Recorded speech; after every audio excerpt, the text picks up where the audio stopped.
wanted to share my birth story with you guys. So my due date was December 21st, 2019. Both Ben and I took off work for those days leading up to the birth, and we spent that time just hanging out, playing cards, enjoying the last freedom that we have with each other before the baby came. Is the baby gonna come today?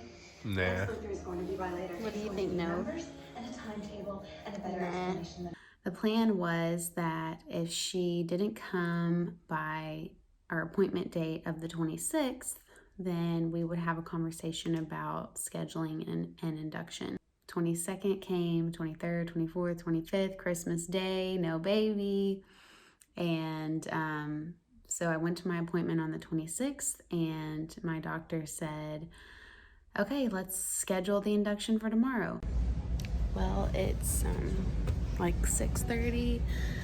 I woke up this morning and my water broke on its own while I was going to the bathroom. Perfect timing because the induction's scheduled for 7, so now they don't have to break my water. That already happened. And we're getting Chick-fil-A for breakfast, and then the show begins. So we got to the hospital, we got admitted, they put me in the room. My mom and dad came, so it was me, my mom, dad, and Ben in the room. They were measuring my contractions. I wasn't really feeling anything yet, and I could see them on the screen as they were happening, but I wasn't like really feeling them. And in my head, I was like, okay, I'm gonna do this as naturally as I can, and I want to be able to walk around and be able to like take a shower or get on a birthing ball and, you know, just be free moving. And when they pushed Pitocin, because they push it in different levels, when they started pushing Pitocin, a few minutes went by and my parents and Ben decided they were going to go down to the cafeteria and get some food because it was getting close to lunchtime. And I was like, yeah, y'all go ahead, I'm fine. I think I'm gonna take a little nap. And so I, start to kind of take a nap, and then the first real contraction came over me, like a wave of pain came over me. And no one was in the room, and my phone wasn't next to me, and I was like, oh my gosh, this is what this feels like. Oh my gosh. And so I paged the nurse and I said, can you please bring me my phone? I need to let them know that this is happening.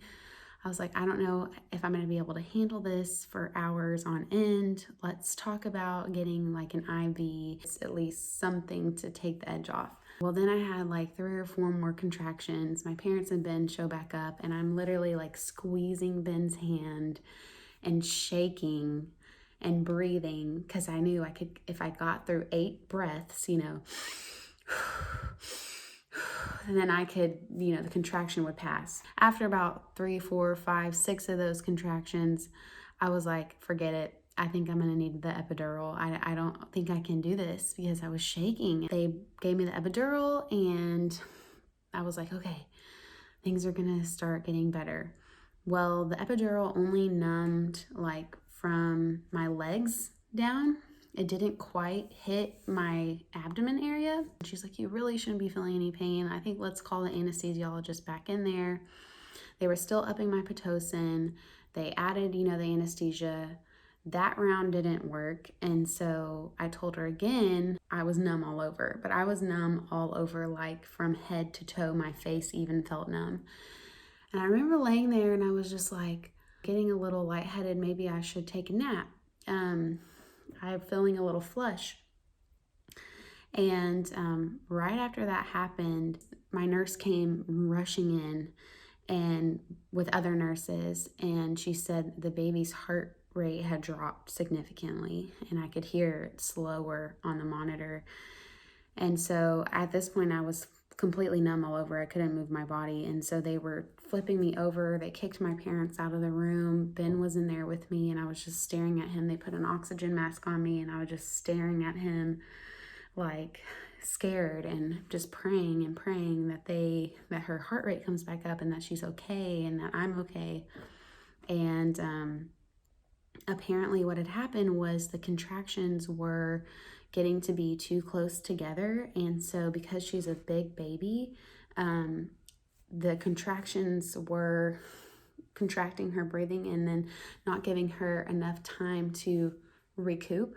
And so she couldn't breathe. My blood pressure was dropping really low as well. And so they ended up turning off, they got her heart rate stabilized. They turn off the Pitocin, turn off the medicine drip, and they just let my body recover, let us recover for like 30 minutes or so. And her heart rate was great the whole rest of the time. I, however, was very shaky. I could not stop shivering. I was just shivering uncontrollably, and I was cold, and so they put blankets on me, and I had Ben and my mom and dad come and put their hands on me and just press down to stop the shivering. My nurse told me that if I stick my tongue out, that helps to stop shivering. So I'm just laying there like like shivering and with my tongue out, and they're laughing at me. But I mean, it was scary, but we recovered. Eventually the shivering stopped, and they came back in, lowered the Pitocin way down, and then gave me the epidural, the right medicine for the epidural. And it was good because then it was like numb. My whole body wasn't numb. I could still kind of move my legs a little bit, and but my abdomen, I couldn't feel the contractions as much, and so that was a win. It was getting to be later in the evening, and I was just breathing through those contractions, just, you know, when is she gonna get here? My doctor came in to check around 7-ish, and she was like, okay, we're dilated to 10. I think we're ready to go. Let's get the delivery nurses in here and get ready. My nurse, I told her, I was like, I don't know what I'm doing. I'm a rookie. I don't know how to push. So can you help me? Just like walk me through what I need to do. And so she's like, yeah, let's do a practice push. And just we'll practice, and that way you'll kind of know what to expect. I was like, okay. And so my feet are in the stirrups, and she says, okay, I'm going to tell you when your contraction is. I want you to take a deep breath and just bear down and just push with everything you have. Just like push all the pressure out that you can. And I was like, all right, I'm ready.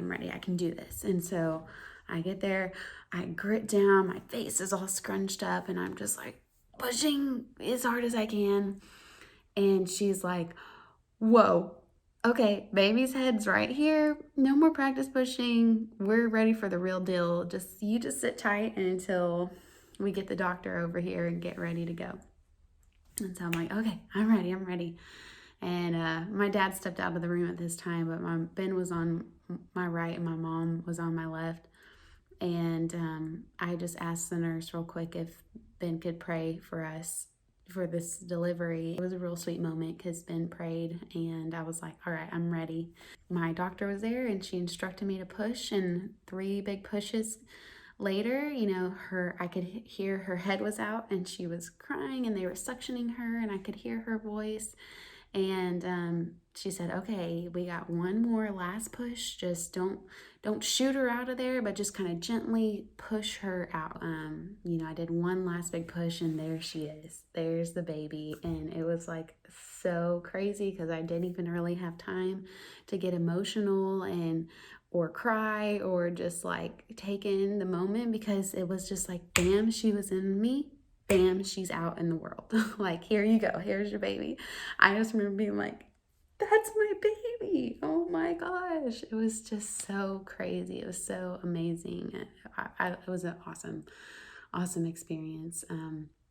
Put her on me, and I held her for a minute. Me and Ben, you know, were just in awe, and they had to sew me up because I had a 2nd-degree tear, and so I could see off over across the room. Ben was over there, and they were tending to the baby and doing, you know, weighing her, measuring her, doing all the things they needed to do for her. And then we got to have the golden hour with her laying on us, and I got to nurse for the first time, which I was really afraid of, but she did so good, and she latched right away, and we just sat there and fed and just looked at her, and it was just amazing.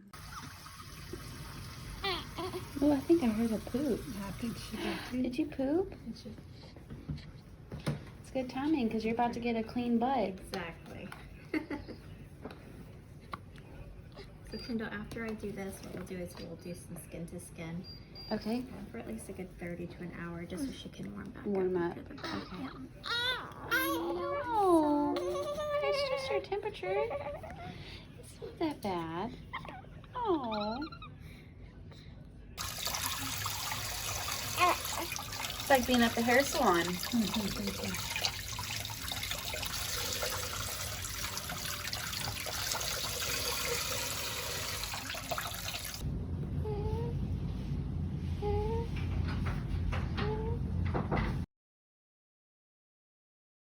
Here, Nova. Look. Look. Oh my God. Let's go see it. That's a baby. Is that baby? Who is that? Who is that? Who is that? Hi. Who is that? You want to Nova? give her kisses? Who is that? A baby. Oh, there's so many Who is kisses. that? Who is Yeah. that? What do you think, no? It's your little sister? She's trying to lick her hands. Yeah. Here, look at these feet. Look at these feet. Look at them.